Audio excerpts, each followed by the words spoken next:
할렐루야. 네, 우리 옆에 분과 한번 인사 나눠볼까요? 사랑하고 축복합니다.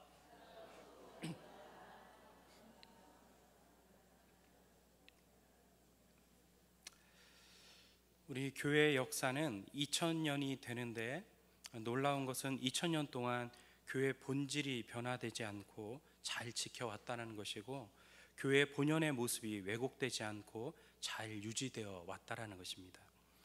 반면에 또 신기한 것은 2000년 동안 교회 문제도 달라지지 않았다는 것입니다. 2000년 전 초대교회가 직면한 문제와 지금의 현대교회가 직면한 문제가 똑같다라는 것이죠. 2000년 전 초대교회의 큰 문제는 무엇입니까? 종말론적인 이단의 문제였습니다. 이런 이단들에게 교회가 공격당하고 성도가 미혹당했던 그런 문제들이 있었습니다. 이런 문제가 지금 현대교회는 없나요? 여전히 존재하고 있고 더 세력화해서 끈질기게 교회를 공격하고 성도들을 미혹하고 있습니다. 대표적인 것이 신천지 이단이죠. 신천지도 종말론적인 이단입니다. 이런 마귀의 공격은 지치지도 않습니다. 사탄은 매 세기마다, 매 세대마다, 매 순간마다 종말론적인 이단을 가지고 교회를 공격하고 성도들을 미혹하고 있습니다. 2000년 전 데살로니가 교회도 마찬가지였습니다. 데살로니가 교회는 사도 바울이 2차 전도 여행 때 3주간 동안 머물면서 전도하고 말씀을 전해서 이방인 중심으로 세운 교회였습니다. 이곳은 특히 유대인들의 시기와 핍박이 심했던 곳입니다. 이런 어려움 가운데서도 데살로니가 교회 성도들은 믿음을 잘 지켰어요. 그래서 그들의 믿음이 마게도냐와 아가야 지방의 믿는 자들에게 본이 될 정도로 소문이 나 있었습니다. 어려운 환경 속에서도 데살로니가 교회가 부흥해 가고 그랬는데 어느 날 잘못된 종말론주의자들이 들어와 교회를 어지럽히고 사회적으로 문제를 일으키기 시작합니다.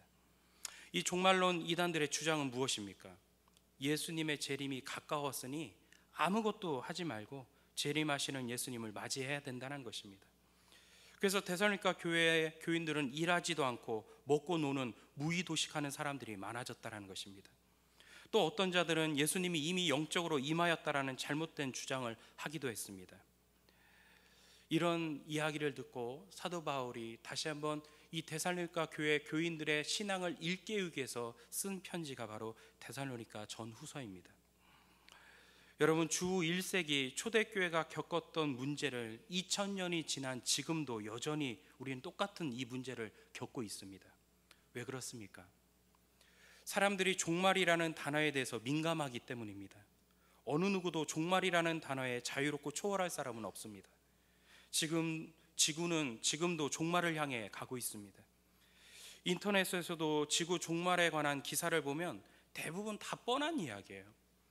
환경 파괴, 소행성 충돌, 지구 온난화, 다 뻔한 얘기지만 제목이 종말이라는 제목이 붙으면 클릭 수가 많아져요. 그리고 막상 클릭해서 글을 읽어보면 아유, 또 이 뻔한 이야기. 그럼에도 불구하고 또 읽어보고 또 읽어보는 게 종말에 관한 기사입니다. 모든 사람들이 종말이라는 단어에 민감합니다. 종말이라는 단어가 알게 모르게 두려움을 주기 때문입니다. 그래서 민감한 거죠. 초대교회 때부터 종말론적인 이단들이 판을 치우는 이유는 이런 사람들의 두려움을 자극하기 때문입니다. 마귀는 사람들 안에 있는 상처와 두려움을 이용합니다. 종말이라는 두려움을 이용하는 것이죠. 사람들은 거기에 계속적으로 넘어갑니다. 이단들은 종말의 때를 자기들만이 알고 있다는 일종의 특권과 교만을 가지고 사람들을 자극하기 시작합니다. 자기들만이 그 재림의 때, 그 종말의 때를 알고 있기 때문에 우리들한테 오면 그 두려움에서 벗어날 수 있을 것이라고 선전하면서 사람들을 미혹합니다. 사람들이 거기에 빠져드는 겁니다. 종말론적인 이단에 빠진 사람들은 보면 평소에 신앙생활을 열심히 가졌던 사람들이 빠져요. 나름대로 신앙의 열정을 가지고 신앙생활 잘 할 수 있는 사람들이 넘어갑니다. 평소에 열심히 안 믿던 사람들은 거기에도 안 빠집니다. 뭔가 열심히 해보겠다는 사람들이 빠지는 것이죠. 이 재림의 때를 가지고 미혹하는 사람들이 여전히 있습니다. 지금도 있습니다. 여전히 이 시대에도 존재하고 있다는 것입니다. 거기에 대해서 바울은 오늘 1, 2절 말씀에 단호하게 말씀하고 있습니다. 뭐라고 말씀합니까? 형제들아, 때와 시기에 관하여는 너에게 쓸 것이 없음은 주의 날이 밤에 도둑같이 이를 줄을 너희 자신이 자세히 알기 때문이라. 여기서 말하는 이 때는 헬라어로 크로노스입니다. 물리적인 시간이죠. 시기는 카이로스입니다. 하나님께서 역사하시는 그런 특별한 사건으로서의 시간이죠. 물리적인 시간과 하나님의 역사적인 시간, 그 때와 시기에 대해서는 더 이상 내가 할 말이 없다. 왜 그렇죠? 내가 알지도 못하고 네가 이것은 알 필요도 없다라고 내가 너희들에게 누누이 강조하고 재차 가르쳤기 때문이다, 이렇게 말하고 있습니다. 바울이 데살로니가 교회에서 3주간 목회하면서 가장 중점적으로 강조하고 가르쳤던 것이 예수님의 재림에 관한 것이었습니다. 그때 누차 강조하면서 때와 시기는 아무도 모른다, 예수님의 재림은 아무도 모릅니다, 하나님의 고유 권한이다, 이것은 알 필요가 없다라고 분명히 못 박아서 누차 강조했던 것 같습니다. 그래서 오늘 말씀에도 거기에 대해서 내가 더 이상 할 말이 없다, 이렇게 이야기하는 것이죠. 여러분, 하나님께서 때와 시기를 왜 모르게 하셨을까요? 알아봤자 우리에게 전혀 도움이 되지 않기 때문입니다. 여러분, 재림의 시기를 안다 그러고 생각해 보십시오. 우리가 충성되이 일할까요? 재림의 시기를 안다면 우리의 모든 관심사는 재림에 있어서 아무것도 하지 않을 것입니다. 또 마음대로 살다가 재림 시기에 맞춰서 신앙생활을 바짝 할 것입니다.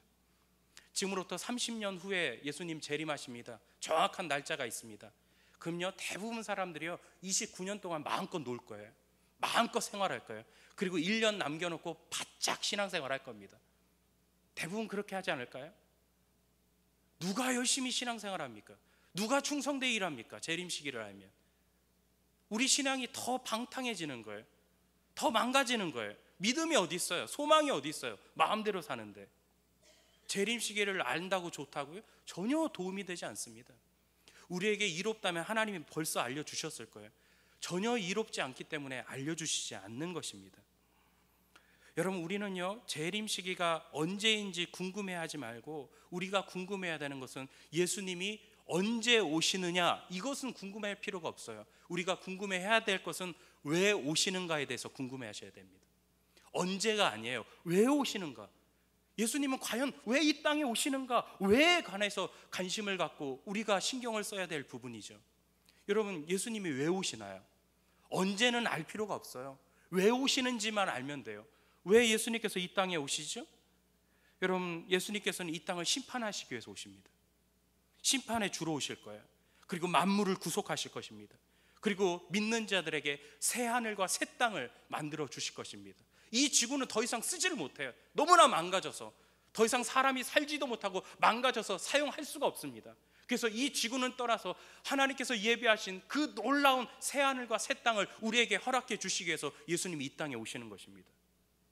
두려움이에요? 무서움입니까? 소망이죠. 기쁨이죠. 희망이죠. 왜 오시는가에 대해서 우리가 더 관심을 가질 필요가 있다라는 것입니다. 예수님께서 이 땅에 오실 때 여러분, 우리는 모든 것이 다 분명해지고 명확해지고 밝히 보여질 것입니다. 이 데살로니가전서 5장 이 말씀을 쓰기 바로 직전의 말씀이 무엇입니까? 죽은 자들에 관한 이야기죠. 믿음 생활하다가 죽은 자들에 관한 이야기, 그들의 부활의 이야기를 써놨습니다. 성도들이 어떻게 부활할 것인가? 예수님이 재림할 때 호련히 변화되어서 그 썩지 아니할 몸, 영광의 몸을 입고 부활할 것을 이야기하고 있습니다. 여러분, 예수님이 재림할 때 우리는 앞서간 우리 믿음의 선배들, 혹여라도 앞서가신 부모님 있으세요? 우리는 다 그때 만나게 될 것입니다.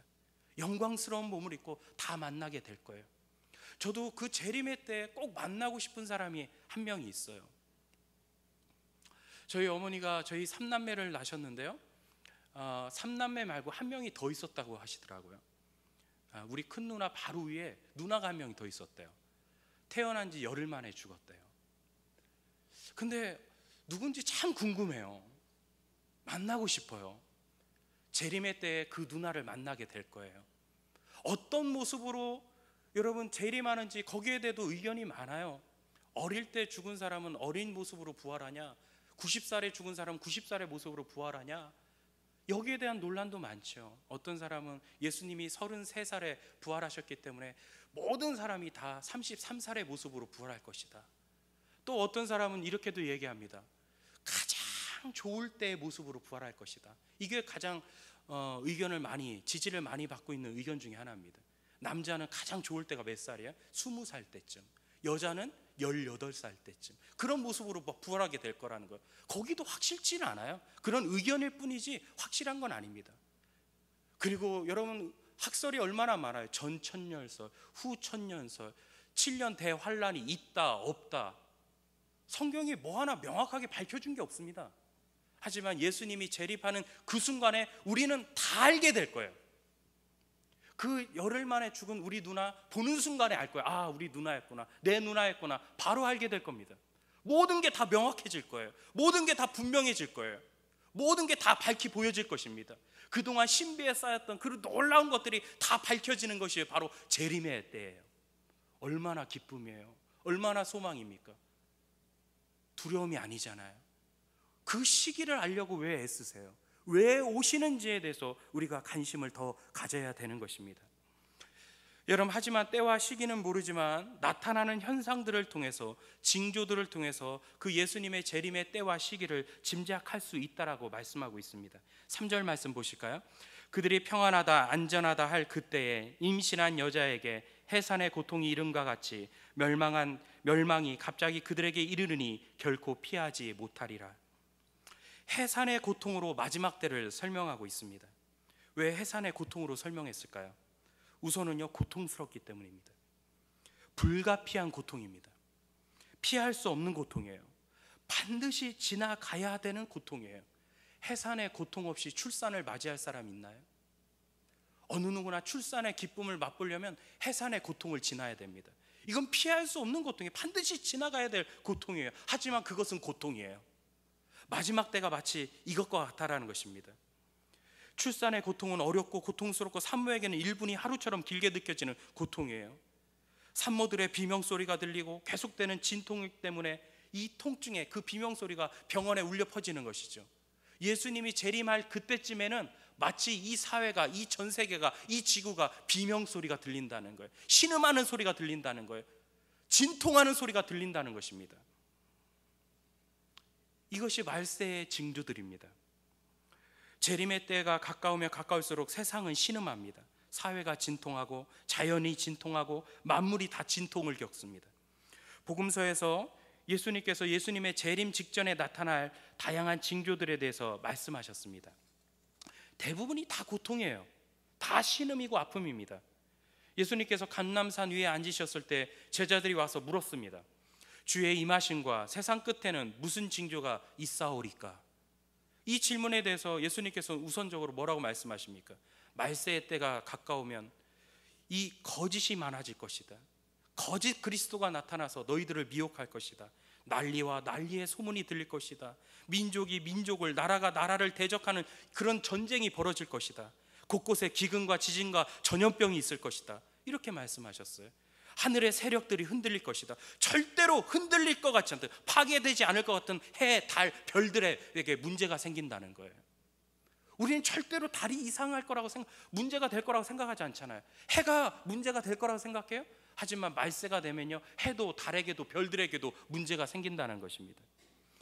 인간의 능력으로, 과학의 능력으로 막을 수 없는 자연재해가 발생하게 된다는 것이에요. 그리고 그것을 더 지나서 예수님의 재림의 때가 더 가까워지면, 이제는 그 눈앞에, 코앞에 앞당겨지면 그리스도인들이 핍박을 받게 된다는 것입니다. 미움의 대상이 된다는 거예요. 우리 믿는 사람들이 세상에 핍박의 대상이 되고 미움의 대상이 된다는 거예요. 교회 내부에는요, 분열이 생긴대요. 교회들마다 싸움이 벌어진대요. 많은 거짓 선자들이 나와서요, 믿는 사람들을 미혹한다는 거예요. 불법이 성합니다. 사람들 마음에 사랑이 식어진다는 거예요. 이때가 되면 예수님의 재림이 코앞에 왔다는 것을 알라는 거예요. 다 고통이에요. 다 신음이에요. 다 진통이에요. 안 좋은 거예요. 세상 사람들은 이렇게 얘기합니다. 세상은 진보하는 것 같다고. 끊임없이 발전하고 있고 진화하고 있다라고. 이거 사실일까요? 과학적으로는 세상은요, 발전하고 진보하고 진화하는 것 같아요. 세상은 정말 좋은 세상으로 발전해 나가는 것 같아요. 하지만 이것이 사실일까요? 전혀 그렇지 않습니다. 성경은 분명히 얘기합니다. 시간이 지나면 지날수록 세상은 더 악해지고 망가지고 파괴된다고 말씀하고 있습니다. 깜깜한 영적인 암흑이 찾아온다는 거예요. 세월이 지날수록요, 세상은 더 멸망으로 나가는 것입니다. 발전이 아니에요. 진보가 아니고 진화가 아닙니다. 비록 과학적으로는 나아질 수 있지만 재림이 가까우면 가까울수록 영적으로는 짙은, 그것도 아주 캄캄한 어둠의 밤이 이 땅 가운데 찾아온다는 것입니다. 지금도 보십시오, 여러분. 전 세계적으로요, 동성화가 합법화하는 나라가 점점점 많아지고 있습니다. 미국도 이제 반이 다 동성화를 합법화했어요. 우리나라만 봐도 심각합니다. 많은 사람이 사랑이 식어짐으로 이혼율이 급증하고 세계 최고 청소년과 노인 자살률을 기록하고 있어요. 성적대와 성폭력, 포르노 중독자들의 양상, 사회가 걷잡을 수 없을 정도로 추락하고 가 있잖아요. 과학은 발전하는 것 같지만 영적으로는 점점점 퇴폐되어지고 있는 거예요. 파괴되어지고 있습니다. 심지어는 부모가 자식을 죽이고 성폭행하고 자식이 부모를 죽이는 일들이 비일비재합니다. 나아가서 많은 이단과 사이비 집단들이 등장해서 많은 사람들을 미혹하고 비진리로 무장한 강력한 이단 세력들은 한국 교회 내로 침투해서 교회 내부를 허물고 있습니다. 우리가 좀 더 이 영적인 이 말세 지말의 모습을요, 영적으로 깨어서 분별할 필요가 있는 것입니다. 이렇게 예수님의 재림의 때가 가까울수록 우리가 해야 될 것은 무엇입니까? 5절 6절 보시겠습니다. 너희 다 빛의 아들이요 낮의 아들이라. 우리가 밤이나 어둠에 속하지 아니하였나니 그러므로 우리는 다른 이들과 같이 자지 말고 오직 깨어 정신을 차릴지라. 이렇게 말세 지말에 이런 징조들이 나타나면 나타날수록 우리들이 해야 될 것은 무엇입니까? 깨어 정신을 차리라는 거예요. 깨어 있으라는 거예요. 좀 정신 좀 차리라는 거예요. 영적으로 잠들지 말고 깨어 있으라는 것입니다. 그런데 요즘 사람들이요, 너무 재림에 대해서 너무 둔감해요. 2000년 동안 예수님의 재림을 말하고 있지만 아직도 오시지는 않았어요. 그래서 많은 성도들이 이제는 이런 말씀을 들어도 감각이 없어요. 종말론에 관한 말씀을 또한 듣기도 어렵습니다. 종말에 관해서 말하지 않는 것은 대단히 위험한 침묵입니다.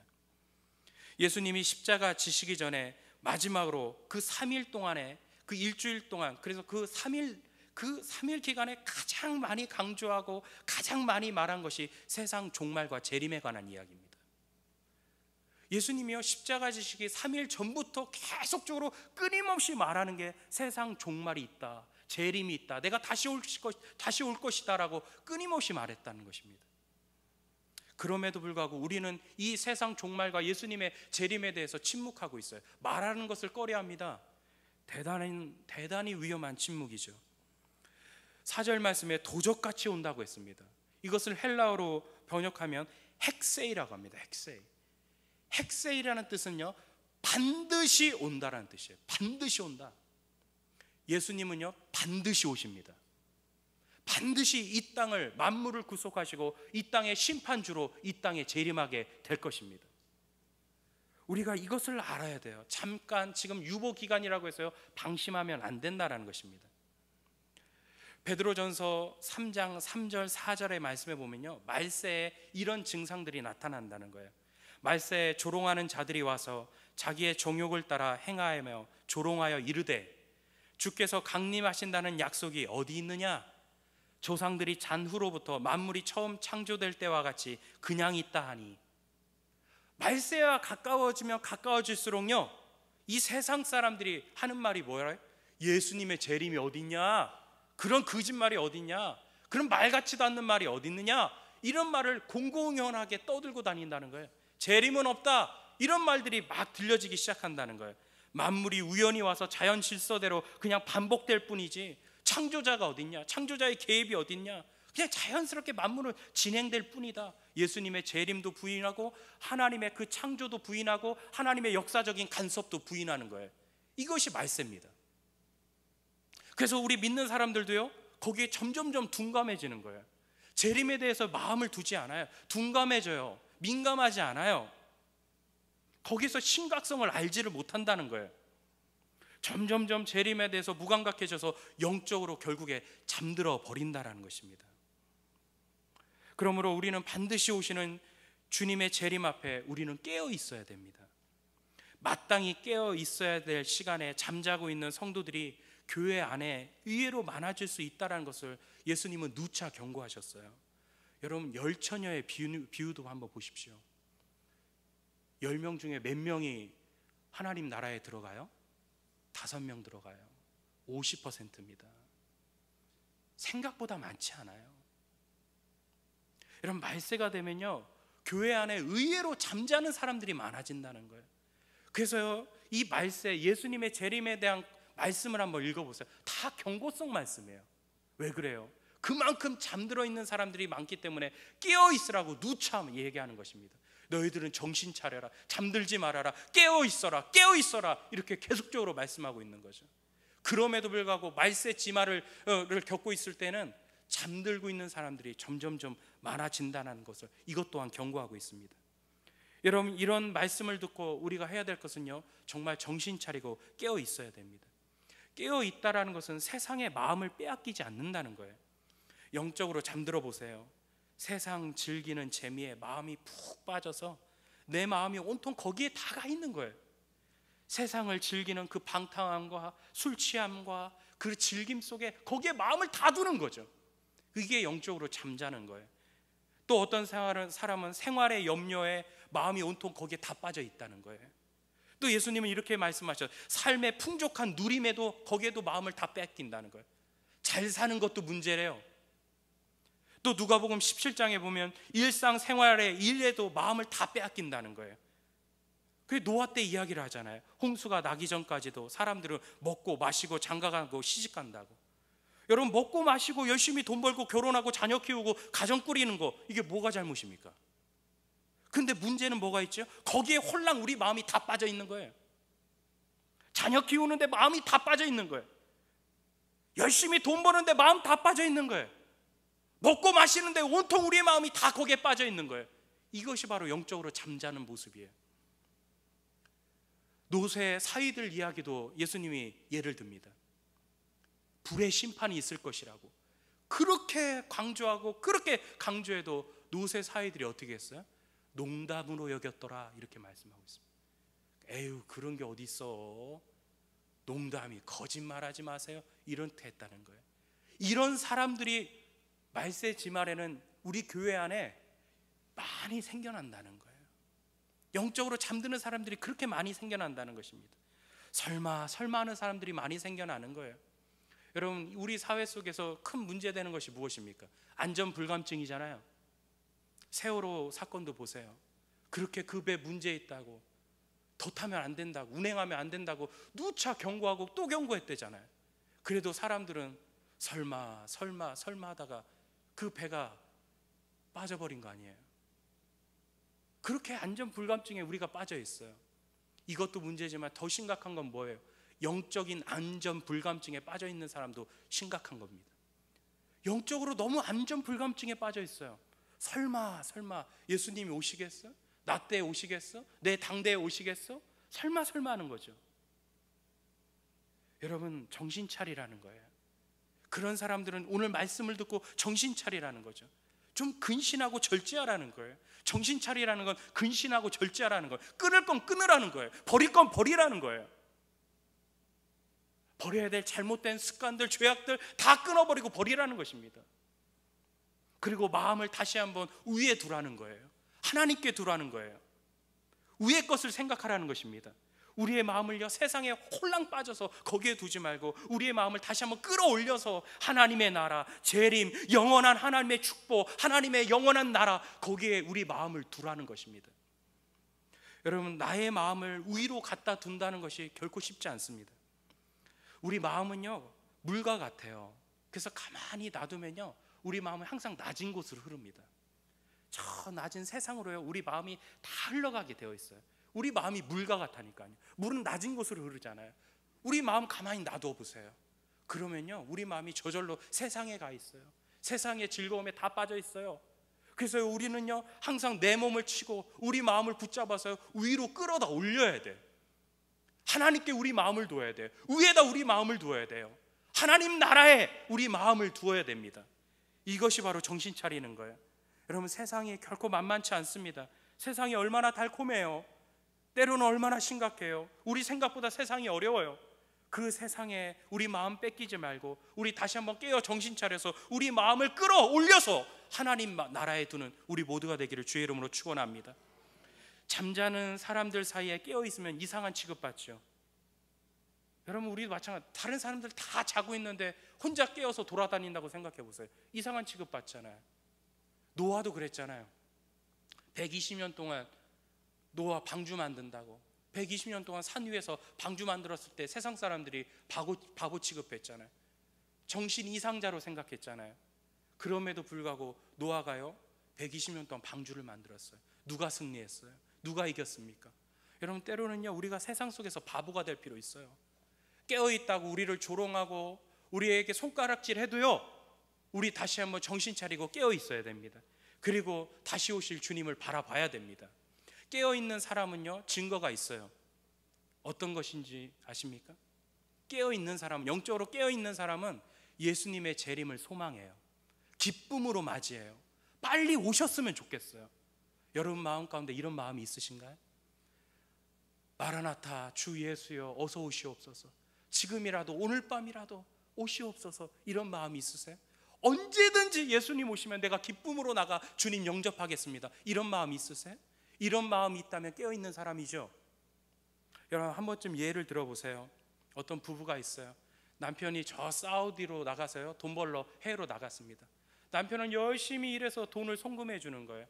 근데 성숙한 부인, 정결한 아내는 어떻게 해요? 그 돈을 열심히 저축하고 그 돈 쪼개서 자녀 키우고 돈을 저축해 나가요. 그리고 어느 날인가 남편이 온다는 소식을 들었어요. 그럴 때 어떻게 할까요? 마음이 어떨까요? 기쁘죠. 아, 남편 어서 오세요, 너무 보고 싶었어요, 그렇게 맞이하지 않을까요? 그런데요 아내가 바람났다면? 그 아내가 바람났네요. 근데 남편이 온대요, 사우디에서. 그럼 어떻게 해요? 어서 오시옵소서 남편님, 그럴까요? 남편이 오는 게 되게 부담스러워요. 똑같아요. 우리가 그리스도의 신부라면서요 우리가 영적으로 바람나 보세요. 우리가 영적으로 병들어 보세요. 영적으로 잠들어 있어 보세요. 예수님 오신다는 게 부담스러워요. 기쁘지가 않아요. 소망이 없어요. 여러분 스스로 점검해 보세요. 오늘 밤이라도, 지금 이 순간이라도 예수님 오신다면 여러분 마음 어떠세요? 기쁘세요? 너무 소망에 차 있으세요? 내 신랑 되신 예수님 이 땅에 오셔서 내 영혼을 영원히 구속해 주시고 새하늘과 새 땅 속에 나를 예비해 주실 거라는 이 기쁨과 환희가 있으세요? 그것이 없다면 우리 스스로를 다시 한번 깨어서 우리 영적으로 잠들어 있는 신앙을 깨어 정신 차려야 되는 것입니다. 여러분, 또한 예수님을 맞이해야 될 사람들의 모습은 무엇일까요? 빛에 속하고 낮에 속하라는 것입니다. 우리 신앙은 속성상 빛이고 낮일 수밖에 없습니다. 하나님께서 세상을 창조하실 때 빛을 만드셨지 어둠을 만드신 적이 없어요. 빛이 있으라 하되 빛이 있었죠. 어둠이 있으라 할 때 어둠이 있었나요? 어둠은 만든 적이 없어요. 빛만 만들었어요. 그래서 신앙, 하나님의 자녀들은 신앙의 속성상, 본질상 빛일 수밖에 없고 낮일 수밖에 없어요. 우리는 당연히 빛에 속한 자고 낮에 속한 자입니다. 여러분 믿으시기 바랍니다. 여러분, 그래서요 우리는 빛에 속한 자이고 낮에 속한 자의 모습을 띄어야 돼요. 빛에 속한다는 거, 낮에 속한다는 거, 어떤 모습일까요? 8절 말씀 한번 읽어보겠습니다. 8절 말씀, 우리는 낮에 속하였으니 정신을 차리고 믿음과 사랑에 호심경을 붙이고 구원의 소망의 투구를 쓰자. 예, 우리는 당연히 낮에 속했으니, 빛에 속했으니 그런 사람은 뭘 쓴다고요? 믿음과 사랑에 흉배를 붙이고 호심경을 가슴에 붙이고 머리에는 구원의 소망의 투구를 써 있다, 이거예요. 이것이 바로 낮에 속한 사람들의, 빛에 속한 사람들의 모습이라는 것입니다. 여러분 마음에요 믿음과 사랑으로 꽉 차 있어야 돼요. 여러분의 머리에는요 이 구원의 소망으로 꽉 차 있어야 돼요. 여러분, 믿음의 호심경이라는 것이 무엇입니까? 이 믿음, 사랑, 이 소망으로 영적인 군기를 좀 확립하라는 거예요. 좀 전신갑주 중에 대표적인 것이잖아요. 이것으로 영적인 군기를 좀 바짝 들라는 거예요. 믿음의 호심경 뭐죠? 가슴의 흉배죠. 어떤 화살이라든가 왔을 때 가슴으로 다 막아주는 거예요. 이 우리 마음 안에 이 믿음이 꽉 차 있어야 돼요. 믿음의 호심경을 붙이고 사는 사람은 예수님께서 밤에 도적같이 온다고 할지라도 절대로 두려워하지 않습니다. 언제 오시든 열심히 신앙생활 하시다가 기쁨으로 맞이하면 되기 때문이죠. 믿음이라는 것은 꾸준함이에요. 꾸준함. 믿음은 일상생활에 충실하는 것입니다. 어떤 종말론자들은요, 이런 사람도 있어요. 재림에 푹 빠져서 현실 생활을 등한시하는 거죠. 생활도 안 해요. 예언, 종말, 재림, 666 뭐 그런 단어에 관심이 많아요. 생활도 안 하고 일도 안 하고 빚만 늘어요. 모든 게 종말이에요. 다 팽개치고 하얀 옷 입고 산에 올라가서 두 손 들고만 있어요. 이게 믿음이에요? 여러분, 그날이 가까울수록요, 우리가 해야 될 것은 무엇입니까? 생활에 충실하시는 거예요. 여러분의 일상생활에 충실하시는 거예요.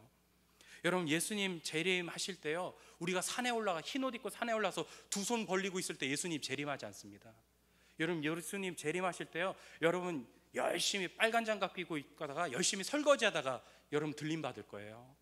어떤 사람은 열심히 장사하다가 들림 받고요, 음식 만들다가 들림 받고, 사무실 일하면서, 어떤 사람은 땀 흘려 일하면서 작업복 입고 있다가 공부하다가 열심히 살다가 주님 오시면 들림 받는 거죠. 내 생활 속에서 충실히 일하는 것이 바로 신앙일이에요. 이것이 바로 믿음입니다. 여러분, 우리 학력고사가 있는, 수능이 있는 그 날에 보면 이런 인터뷰가 있어요. 뭐 수능에서 전국 수석하는 사람들, 학생들 만나서 인터뷰하잖아요. 어떻게 공부하셨냐고. 그럼 뭐라고 얘기해요? 항상 예습 복습에 충실했습니다. 다른 거 아무것도 안 했습니다. 저는 그저 예습 복습에만 충실했습니다 하면서 우리를 열받게 하잖아요. 사람들은 또 이렇게 생각해요. 저 말고 다른 것도 있을 거라고, 또 다른 비법이 있을 거라고. 근데 가만 보면 진짜 공부 잘하는 사람은, 진짜 실력자는 예습 복습에 충실하는 거예요. 그냥 수업에만 충실하는 거예요. 교과서 중심으로 공부하는 거예요. 이게 바로 실력자예요. 여러분, 공부도 그렇다면 하물며 우리 신앙생활은 어떨까요? 진짜 믿음의 실력자는요, 내 일상생활에서 충실하는 거예요. 내 생활 속에서, 영역 속에서 최선을 다하는 거예요. 땀 흘리는 거예요. 그래서 예수님 말씀하셨잖아요.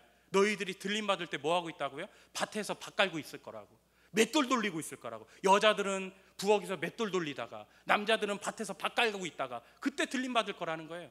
다 삶의 터전들이잖아요. 삶의 영역들이잖아요. 자고 있다가, 두 손 들고 있다가, 산에 올라가서 흰옷 입고 기다리고 있다가 들림 받을 것이다, 이런 말씀이 아니에요. 남자들은 열심히 땀 흘려 자기 삶 속에서 최선을 다하고 있을 때, 여자들은 여자의 일 최선을 다하고 있을 때, 그럴 때 들림 받을 것이라고. 그것이 바로 믿음입니다. 여러분, 우리가 믿음의 모습을 언제 또 발견할 수 있습니까? 누가복음에도 보면 예수님께서 십자가 지시기 3일 전부터 어떤 일을 하시나요?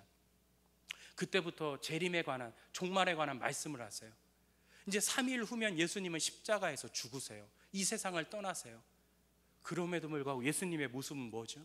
열심히 기도하는 거예요. 열심히 사람들 만나는 거예요. 최선을 다해서 전도하는 거예요. 최선을 다해서 병자들을 고치시는 거예요. 열심히 가르치시는 거예요. 열심히 전도하는 거예요. 나 3일 후에 죽으니까 나 이제 이대로 있어도 돼, 좀 쉬어도 돼, 이러셨나요? 나 3일 후에 못 박혀, 내가 이제 죽을 거니까 열심히 일하는 거예요. 최선을 다하는 거예요. 땀 흘리는 거예요. 예수님이 그렇게 사셨어요. 이게 바로 믿음이에요. 여러분, 우리가 믿음으로 산다는 거 무엇입니까? 여러분 일상생활 속에서 최선을 다하시기 바랍니다. 또 여러분 마음에요, 사랑의 호심경도 있어야 돼요. 깨어있는 사람들의 모습을 마태복음 25장에는 예수님께서 이렇게 말씀하셨습니다.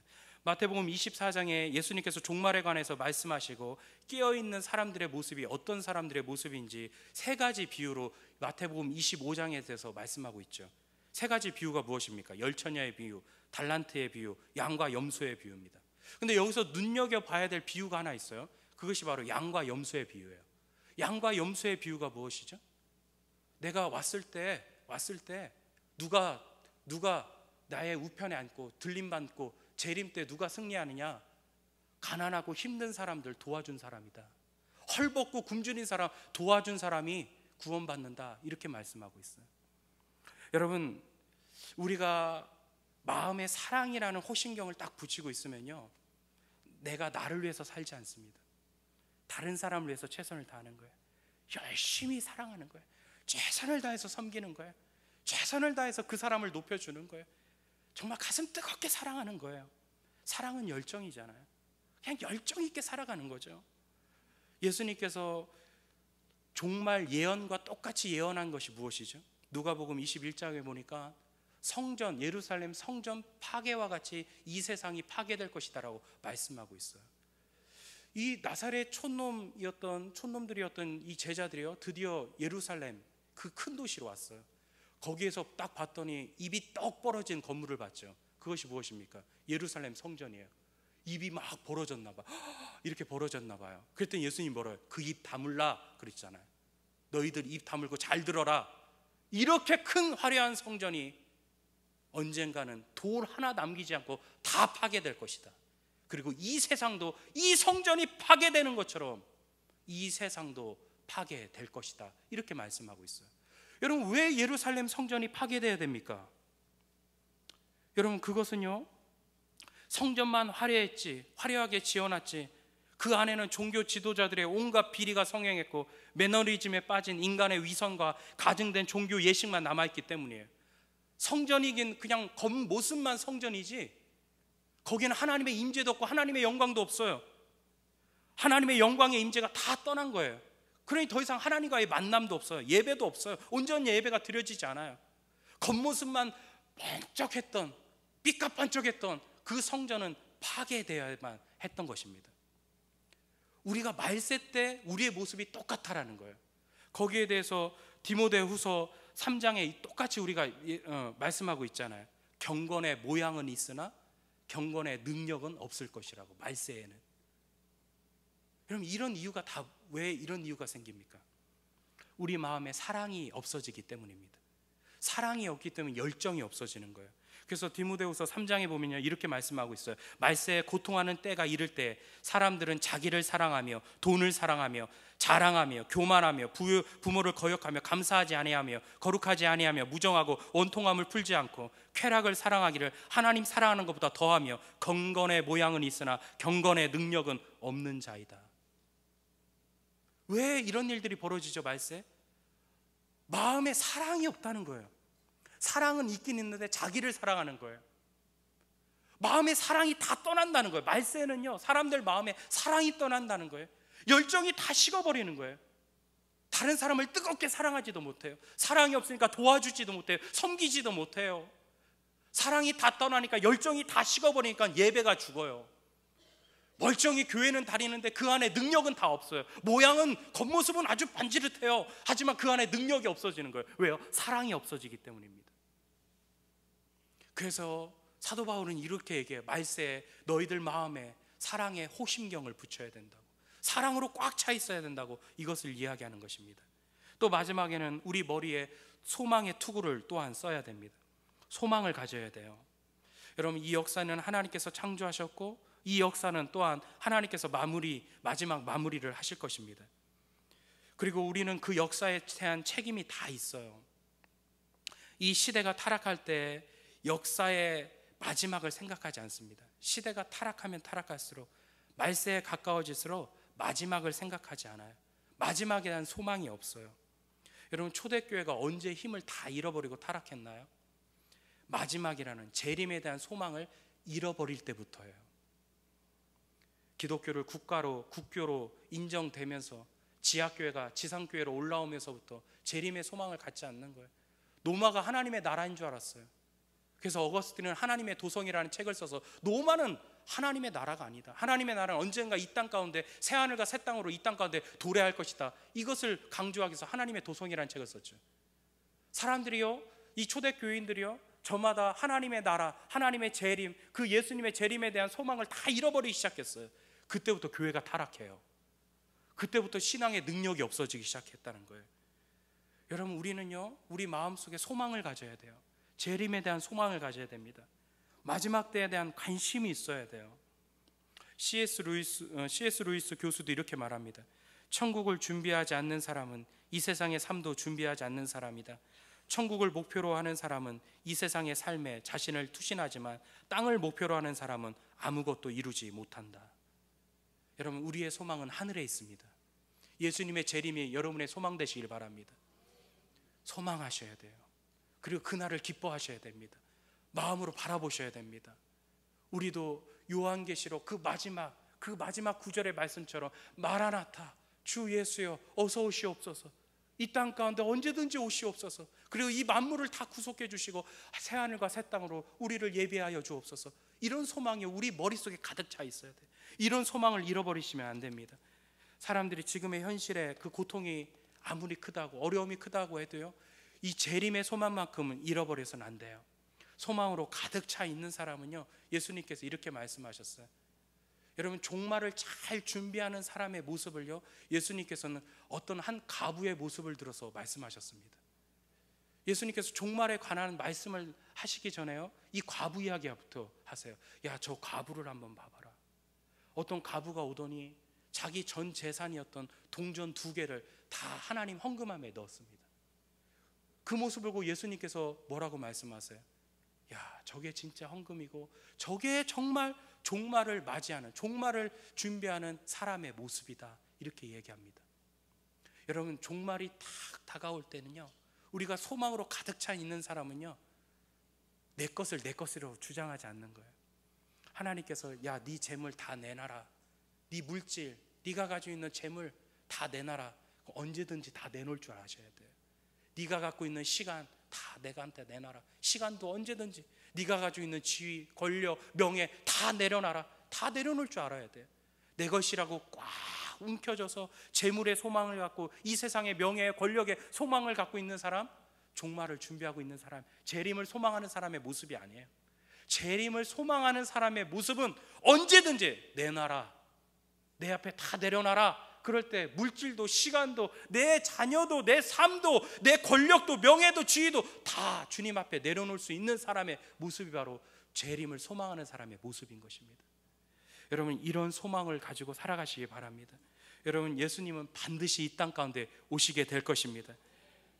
그때 여러분 기쁨으로 주님 맞이하고 하나님의 나라에서, 하나님이 예배하신 새하늘과 새 땅에서 영원히 살아가시는 우리 모두가 되기를 주의 이름으로 축원합니다. 기도하겠습니다.